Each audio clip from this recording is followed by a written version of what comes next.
Race number 5 at Ascot on Saturday will jump at 2:59. It's the first of the features. It's the listed Magic Millions Tattersalls Cup over 2,100 metres. In replay, you can have a look at the last start performance of Forceful, in which he went down by a very narrow margin to Taxagano. Relegated to last into the home straight, and over on the outside, Missile Launch and race straight to the lead here. Forceful starts its run.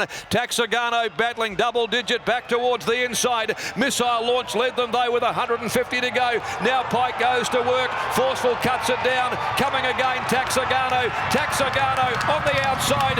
May have got the... 7 of the potential 12 runners in the Tattersalls Cup come out of the Ascot Gold Cup from a fortnight ago. I'm going to go with Forceful here. He gets a little bit of a weight pull on Taxagano from last time out. He gets a lovely gate, gate number 1. He won't do any work there whatsoever. He is new to 2,100 metres, but he shapes like it might suit him here, and he's been in excellent form. He certainly couldn't knock any of his last 3 efforts. He goes on top. From number 1, Taxagano, you simply don't want to bet against this galloper. It's going to be a really hard race to bet into if you don't have him on top. But he does go up in weight from 56.5 to 59, and 2,100 metres might not necessarily be his best trip. I've always had him pegged as a really tough miler. Number 2 is Prize Catch. He's certainly capable of closing the margins on Forceful, and Taxagano from the Ascot Gold Cup was beaten 2 3/4 lengths. Third up on Saturday, can certainly improve. And then number 6, Friar Fox, may well just be a little bit below this grade, certainly over this trip, and does get a tricky gate, but this is a wide open race. Top selection in race number 5 is number 4, Forceful, to beat 1, Taxagano, 2, Prize Catch, and 6, Friar Fox. Race number 6 at Ascot on Saturday will jump at 3:35. It is the Tab Touch West Speed Platinum Series final over 1,400 metres. This new initiative is worth $100,000 in prize money. In replay, let's have a look at the last start win of Not to Be Missed. Though Laisvinsky led the way, booted clear by 3 lengths at the top of the straight from position of power, and then came on the inside Dicoletto. He's gone back to the rails with Not to Be Missed, and running on Divine Quest as well still with 100 left to go. Laisvinsky's in front. Not to Be Missed is flying along the rails. Not to Be Missed driving, and it got it, I thought, on the line. Some people on social media accuse me of wearing blindfolds to watch the videos a few weeks ago. Well, I certainly didn't have my blindfold on a couple of weeks ago when Not to Be Missed got the job done at Ascot. He looked beaten at the turn, but he found a way to win. He was weaving through the traffic, and his acceleration towards the line was excellent. I think he's the best horse in the race, and if he gets the right run, albeit from gate number 13, I think he's the horse to beat here. Goes on top.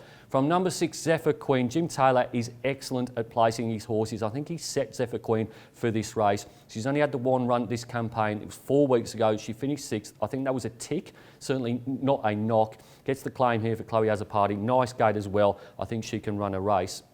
Number 2 is Dicoletto. He's been back-to-back 3rd placings and yet again draws another good gate. Gate number 2 last start, gate number 3 on Saturday. And then number 8, Laisvinsky, should be on speed for a very long way for Patrick Carberry, one would think. But this horse doesn't win out of turn, just a 1 from 9. I think something will beat her on Saturday. Top selection in race number 6 is number 3, Not to Be Missed, to beat 6, Zephyr Queen, 2, Dicoletto, and 8, Laisvinsky. Race number 7 at Ascot on Saturday will jump at 4:10. It is the Tab Touch Country Championship final, the road to Ascot. It's over 1,200 metres. It's got prize money of $100,000.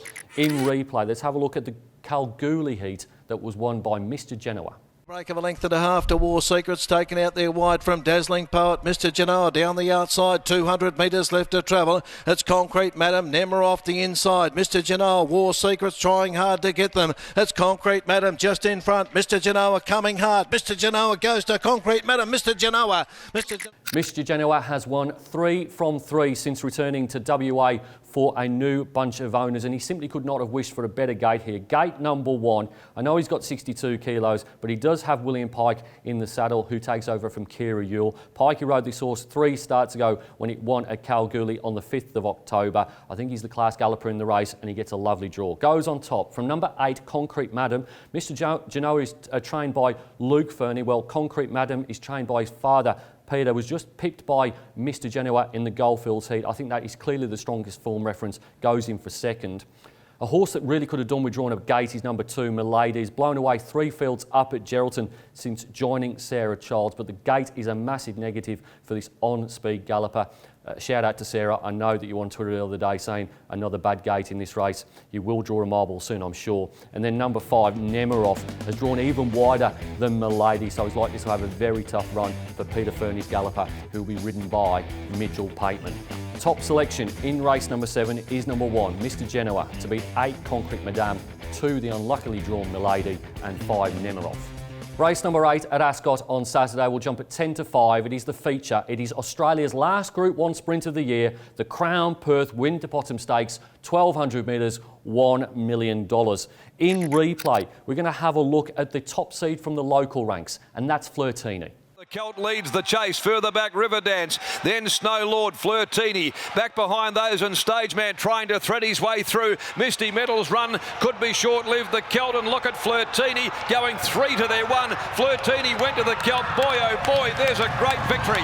Flirtini. I think Flirtini is WA's best chance of winning the Winterbottom Stakes for the first time in 5 years. But on top, I've got number 1 Trek in here. Won the Scalacci Stakes to get into the Everest, in which he placed 3rd in what was a record-breaking time. And then he went on to the Redzel Stakes and finished runner-up there. His form is outstanding. He's drawn a lovely gate here, gate number 4. If this was a handicap, he'd give him weight all around. I think if he gets the right run in transit, he will be winning. Goes on top from the aforementioned 13, Flirtini. She's done very, very well to win the Prince of Wales Stakes and the Colonel Reeves. They were over 1,100 and 1,000 metres, up to 1,200 to suit. I don't think the gate is a major problem. I think it'll come down the centre of the track, Flirtini to run into the minors.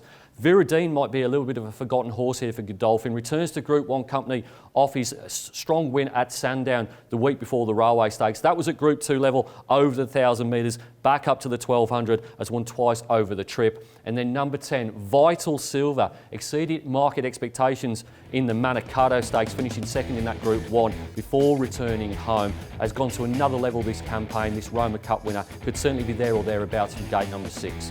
Top selection in race number 8 is number 1, Trekking, to beat 13 Flirtini, 7 Viridine and 10 Vital Silver. Race number 9 at Ascot on Saturday will jump at 5:30. It is the Crown Towers handicap over 1,200 metres. In replay, let's have a look at the last start win of Heart of Coeur.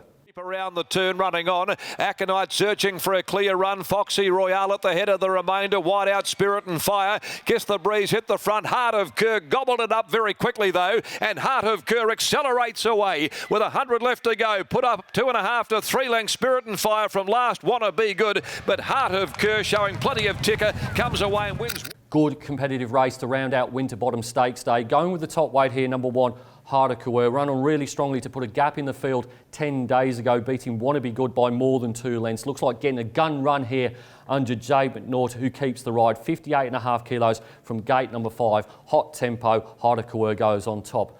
Big danger, number 4, Megazone, back to graduation grade after running quite well in his 2 races since winning a graduation race at the end of October behind Massimo and Royal Command its last 2 runs. That's good enough form here, and Paul Harvey takes over from Stevie Parnham.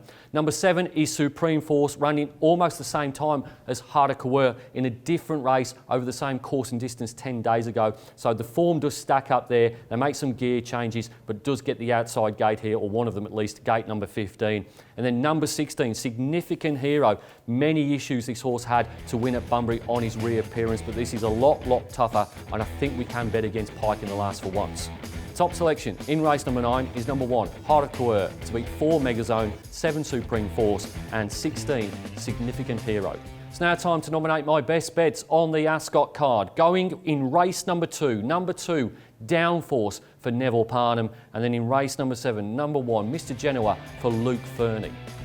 It's easy to stay up to date with everything that's happening at Perth Racing. You can log onto our website, or you can follow us on one of our social media channels. Until next time, bye for now.